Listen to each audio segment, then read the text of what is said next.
Halos di na makabarog sa gibating kasakit sa lawas si Jovi Hinargi human. Siya daw nasudlan og duwende kaniadto.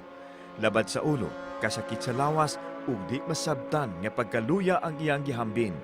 Gani misuway pa siya kauban ang iyang kabanay sa pagpa-admit sa tambalanan apan pakya sila nga mahibaw-an kung unsa ang iyang sakit.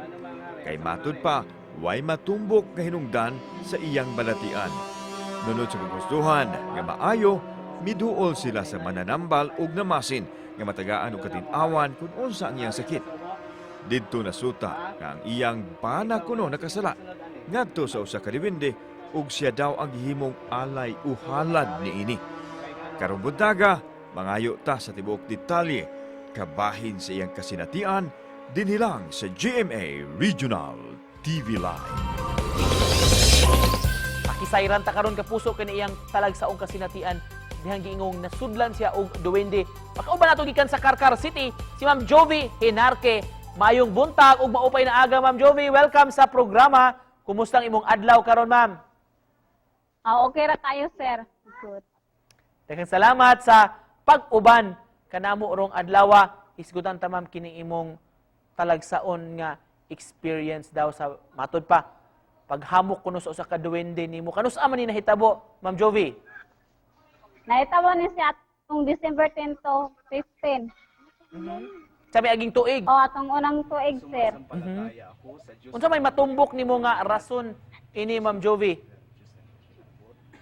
Katurang rason jud na nakigtabi man ako ang ginikanan sa diwende na nakasala jud akong bana nakapatay siya diwende.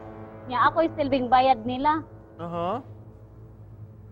Kaunsang hitabua dito, Ma'am? Naunsa dito sa may nabuhat sa imong bana? Nagkugubra siya kanang para haligi itukod sa amo ang balay niya, nakaduslak siya ang diwende, iyang napatay sa bara na duslakan ang lughan sa diwende na iya yung napatay ang diwende. Pero before this, Ma'am, sa pa na mahitabo kani adto, mutuon na jud ka og mga duwende. Karon sir, mutuo na jud ko kay atong una di hitabua di jud ko mutuo kay wa man ko kita anak nila niya. Karon mutuo na jud ko 100% na jud ko mutuo sir kay mismo man akong kaugalingon nahitabo naman jud siya sir. Nya kanunay nako kita atong diwende. Nya ginikanan sa mga diwende o katong prinsipe sa diwende. Unsa may unang experience nimo ni Ma'am sukad nga kanang nahitabo tong sa katong pagkubkob sa imong bana nga nakaapekto kanila? Sir, gipakita ko ato sa naong sa diwende katong bata na ilang gipatay. Napatay sa kung bana niya. Atong prinsipe nila, mo na to perminti na galabad akong ulo niya. Lain na kayo kong lawas niya. Sige na kong suka ato niya. Mahibong ko ato nganong sige galabad akong ulo niya. Musulod na dito na ko ang prinsipe na prinsipes diwende o ginikanan sa diwende. Nya angkon ato ingo ko sa kuang balay sa silingan, gitabang ko ato nila latos la kabok, gitabang usga na kayo ko.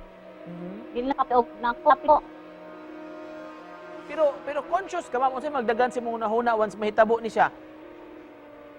Ang kuan ko na maghinuk ko na nganong unsa ni sige makita nako unsa ni siya tinuod ba ni tao ba ni or di niya kuan ako mawa ra man niya mukalit man siya sud kana mulabad na akong sakit kaayo mo na to siya sabango na kayo ko nila na kusgan na daw kuno ko kaayo. Ma'am, kini imong kondisyon mulabad kay imong ulo, di ka mahimutang na unsa man kumusta nagpa-check up mo ani og doktor di ato mo ospital? Nagpa-check up mi adni sa doktor gidala jud ko ani niya sir niya. Gikuan jud ko ani niya guan para CT scan ko ato nila niya gi ultrasound unsa jud ko anak ko ani niya. Wala man jud siya finding sir basi kung sao niya. Mato wa ka kuan ang sa diri sa ospital, gi-refer ko lain sa ospital dito sa syudad.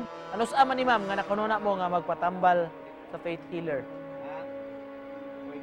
Atong December, mga January, 18 na jud to siya sir kay birthday man ako pagkaugmaana. Naningkamot jud sila, mabdi ko atong birthday nako. Pratong higayon na jud atong nahisudlan ko ato sir gidala pa jud ko sa Maris sir sa Maris sa Abunok sa mga madre aron matabang ko nila. Maris Little Children. Oo. Dayon unsa may nahitabo dito sulod Mo to sir na ang pare wa jud to yang luha kay di siya kapiyong kay grabe daw ang power sa diwindi dili siya kakuan napagaw na gud siya sir og tabang nako. Kurog na siya to yang luha kay grabe daw nang kusgana niya. Grabe daw ang power sa mga diwindi hinsulod sa akong lawas.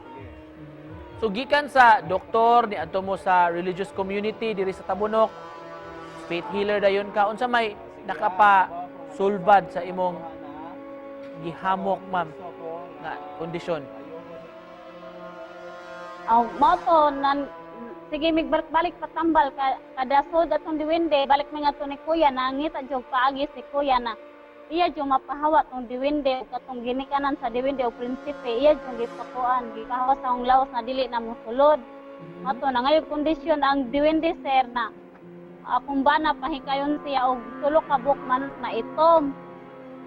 Adto maghalad siya sir ba para dili na daw sila magsamo kay para mahilo na daw po kuno katong anak sa katong diwende namat gipatay sa kuno napatay sa kong bana.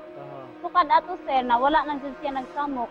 Ma'am Jove, agi og panapos. Oh, Unsa may mensahe nimo sa atong mga kapuso nagtan-aw karon siguro do na pay uban ma'am nga dili kayo kumbinsido nagduha-duha baka sa pagtuo.